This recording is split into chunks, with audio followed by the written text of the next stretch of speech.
नमस्कार, आप देख रहे हैं आज तक और मैं हूं निशांत चतुर्वेदी। स्वागत है आपका हमारी इस खास पेशकश में।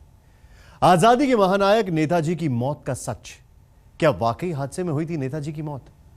69 साल से यह सवाल मुकम्मल जवाब का इंतजार कर रहा है। सरकार का दावा है कि 18 अगस्त 1945 को ताइवान में हुए विमान हादसे में गई थी नेताजी की जान, लेकिन नेताजी से जुड़े लोग इसे इत्तेफाक नहीं रखते। एक किताब में जो खुलासे हुए हैं उसे जानकर आप भी हैरान रह जाएंगे। कदम कदम बढ़ाए जा, खुशी के गीत गाए जा, ये जिंदगी है कौम की तो कौम पे लुटाए जा। Whether we individually live to see India free or not, we are confident that India shall be free. तो कौम पे लुटाए जा। आजादी का वो अमर सिपाही मरने से फिर भी तू लड़क उड़ा के दुश्मनों का, जिसके लिए एक जुनून था आजादी, जिसका सपना था आजाद भारत, मरने से फिर भी तू लड़क उड़ा के दुश्मनों का सर जोशे वतन बढ़ाए जा। कदम कदम बढ़ाए जिसने बनाई आजाद हिंद फौज, जा, है जिंदगी है कौम की तो कौम जिसने बुलंद की आजादी की आवाज, कदम बढ़ाए जा, खुशी के गीत गाए जा, जिसने किया खून के बदले आजादी का वादा। कौम पे लुटाए जा। आजादी मिली, लेकिन कहां गए नेताजी? किसने छुपाया नेताजी की मौत का राज? देश आजाद है, लेकिन क्यों कैद है नेताजी की मौत का सच? आखिर क्या है नेताजी की मौत का रहस्य? 18 अगस्त 1945 नेताजी सुभाष चंद्र बोस प्लेन से मानचूरिया के सफर पर निकले थे और फिर हमेशा के लिए रहस्य की धुंध में लापता हो गए। 23 अगस्त को जापान की एक न्यूज एजेंसी ने दुनिया को नेताजी की मौत की मनहूस खबर दी। उस खबर के मुताबिक ताइवान की धरती पर एक विमान हादसे में उनकी मौत हो गई। एक बार फिर नेताजी सुभाष चंद्र बोस की मौत सवालों के घेरे में है।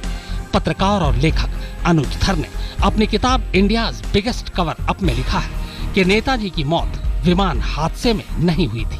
वो लिखते हैं, सरकार कहती है कि नेताजी की मौत विमान हादसे में हुई थी जब वो सोवियत रूस जाने की कोशिश कर रहे थे, जबकि उनके जापानी साथियों ने इस खबर को झूठा बताया।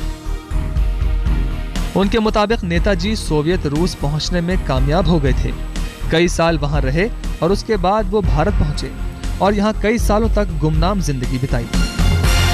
जो फैज़ाबाद में जो सो कॉल्ड गुमनामी बाबा जिसकी 85 में डेथ हुई थी, वहाँ से बहुत डायरेक्ट एविडेंस निकल रहे हैं और मेरा मानना है कि सारी कहानी जो है अब शायद वहाँ जाकर ही अगर हम लोग स्टडी और करें तो वहाँ से बहुत तथ्य निकलने वाले हैं।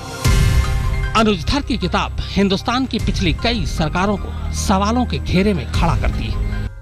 इस मुद्दे पर इंटेलिजेंस ब्यूरो का कहना था कि सरकार के नजरिए के मुताबिक नेताजी की मौत ताइवान में प्लेन क्रैश में हो चुकी है, जबकि पश्चिम बंगाल में लोग इस बात को नहीं मानते।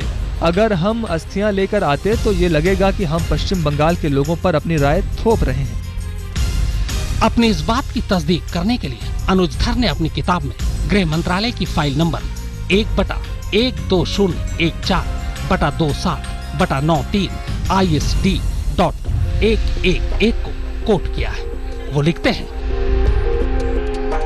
इंटेलिजेंस ब्यूरो की रिपोर्ट के उलट विदेश मंत्रालय का मानना था कि नेताजी की अस्थियां भारत में लाई जाएं और वो इस बात के लिए भी तैयार थे कि लोगों में इस मुद्दे पर एक मत बनाया जाए जिससे कि नेताजी की मौत से जुड़े विवाद को हमेशा के लिए खत्म किया जा सके। नेताजी की मौत रहस्य या हादसा, बहस अब भी जारी है, लेकिन मुश्किल है इस बहस का किसी भी अंजाम तक पहुंचना, क्योंकि कई राज अब तक नहीं खुले और हर दस्तावेज अलग कहानी कह रहा है।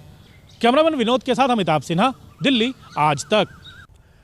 क्या वाकई नेताजी की मौत पर पर्दा डालने की कोशिश की गई? अनुज धर की किताब की माने तो नेताजी की पत्नी पर बकायदा कागजात पर दस्तखत के लिए दबाव डाले गए, मुंह मांगी रकम की पेशकश की गई, ब्लैंक चेक ऑफर किया गया, लेकिन नेताजी की पत्नी ने उस चेक के टुकड़े टुकड़े कर दिए। आप भी सोच रहे होंगे कि आखिर लिखा क्या था उन दस्तावेजों में।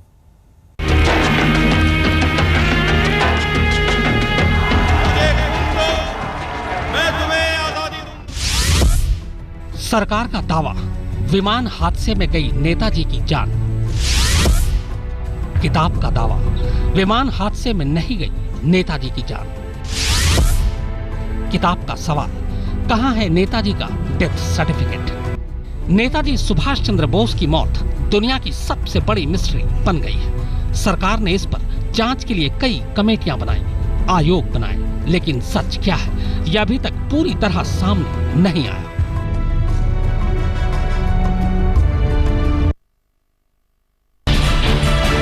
नेताजी की मौत पर सरकारी नजरिए से इत्तेफाक रखने वालों की तादाद बेहद कम है। यही वजह है कि सरकार उनकी मौत के बाद एक के बाद एक जांच कमेटियां बनाती चली गई।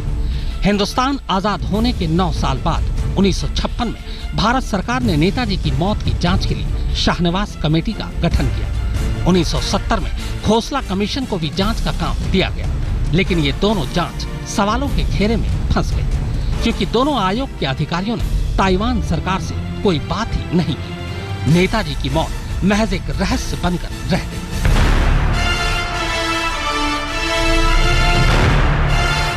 उन्नीस 1999 में मुखर्जी कमीशन ने एक बार फिर जांच शुरू की तो तहलका मच गया। 2005 में ताइवान सरकार ने कहा कि 1945 में उनकी धरती पर कोई प्लेन क्रैश हुआ ही नहीं। मुखर्जी आयोग ने यह बात अपनी रिपोर्ट में साफ साफ कह दी, लेकिन भारत सरकार ने उनकी रिपोर्ट खारिज कर दी। आखिर क्यों छुपाया गया नेताजी की मौत का सच? नेताजी की मौत का सच सामने न आने से किसको हो सकता था फायदा? आखिर क्यों हिंदुस्तान के करोड़ों लोगों को नहीं मालूम नेताजी की मौत का रहस्य? आखिर कौन सा राज छुपा है नेताजी की मौत के राज में? इंडियाज बिगेस्ट कवर अप के लेखक अनुज धर का कहना है कि नेताजी की मौत से जुड़ी पहेली तभी सुलझ सकती है जब सरकार इंटेलिजेंस एजेंसियों के पास मौजूद दस्तावेजों को खंगाले। कई साक्ष्यों के आधार पर उनका मानना है कि नेताजी ने जिंदगी के आखिरी दिन फैजाबाद में गुमनामी बाबा के नाम से गुजारे और वहीं पर उनकी मौत भी हो गई।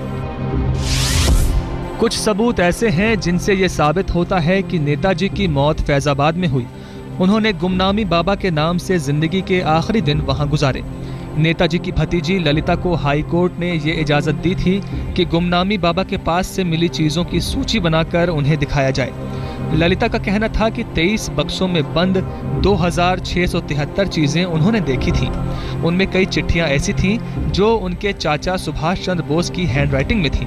साथ में फैमिली फोटोग्राफ भी थे। बाद में ये बक्से जिला कोषागार में भेज दिए गए थे। नेताजी सुभाष चंद्र बोस की मौत की पहेली जितनी बार भी सुलझाने की कोशिश की गई, उतनी ही वो उलझती जा रही है। एक के लिए जो सच है, दूसरे के लिए वो सच से परे है। अनुज धर भी अपनी खोजबीन के जरिए जिस नतीजे पर पहुंचे हैं, जरूरी नहीं कि सब उनसे इत्तेफाक रखें, लेकिन उन्होंने शांत पड़े तालाब में हलचल तो जरूर मचा दी है। नेताजी की मौत की गुत्थी सुलझाने के लिए मुखर्जी कमेटी का गठन किया गया। मुखर्जी कमेटी की रिपोर्ट में साफ कहा गया है कि विमान हादसे में नहीं हुई थी नेताजी की मौत। इससे पहले शाहनवाज और खोसला कमेटी ने दूसरी थ्योरी पर मोहर लगाई थी। सरकार इसी को सच मानकर चल रही है। अब सवाल यह है कि इन कमेटियों की रिपोर्ट्स में फर्क क्यों है?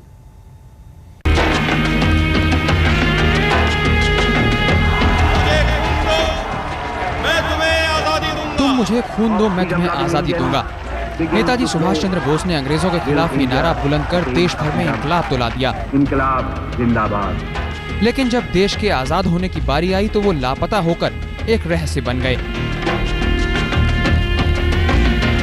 एक ऐसा रहस्य जिसे समझने की अब तक जितनी भी कोशिशें की गई हैं, ये उतना ही गहराता गया।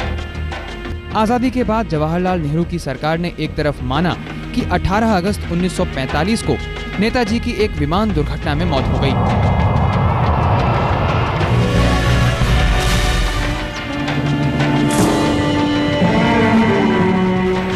तो दूसरी तरफ नेताजी की मौत का सच जानने के लिए शाहनवाज कमेटी भी बनाई। 1955 में बनी शाहनवाज कमेटी ने अपनी जांच के बाद एक विमान दुर्घटना में हुई नेताजी की मौत को सही ठहराया। लेकिन इस कमेटी के ही दूसरे सदस्य और नेताजी के छोटे भाई सुरेश चंद्र बोस इसे मानने से इनकार करते रहे। रिपोर्ट के मुताबिक नेताजी 16 अगस्त 1945 को अपने कुछ साथियों के साथ जापान के एक बम वर्षक विमान में बैठकर सिंगापुर से बैंकॉक पहुंचे। बैंकॉक में रात गुजारने के बाद वो 17 अगस्त 1945 को वियतनाम के शहर साइगोन पहुंचे। साइगोन से आगे जापानी अधिकारियों ने सुरक्षा के लिहाज से नेताजी से अपने सभी सहयोगियों को साथ न ले जाने के लिए कहा। लिहाजा नेताजी अपने सबसे करीबी कर्नल हबीबुर रहमान के साथ मंचूरिया की ओर बढ़े। रास्ते में उन्हें वियतनाम के शहर तुरेन में रुकना पड़ा। तुरेन में रात गुजारकर अगले दिन वो 18 अगस्त 1945 को ताइवान के शहर ताइहोकू पहुंचे। शाहनवाज रिपोर्ट के मुताबिक नेताजी के विमान ने ताइहोकू से मंचूरिया के लिए अपनी उड़ान भरी, लेकिन उड़ान भरते ही ये दुर्घटनाग्रस्त हो गया। रिपोर्ट के मुताबिक इस दुर्घटना में नेताजी बुरी तरह जल गए और पास के मिलिट्री अस्पताल में उनकी मौत हो गई। इस रिपोर्ट के मुताबिक नेताजी का मकसद मंचूरिया के रास्ते रूस में दाखिल होकर भारत में अंग्रेजी हुकूमत के खिलाफ अपनी मुहिम को तेज करना था। वक्त हो गया एक छोटे से ब्रेक, आप देखते रहिए आज तक।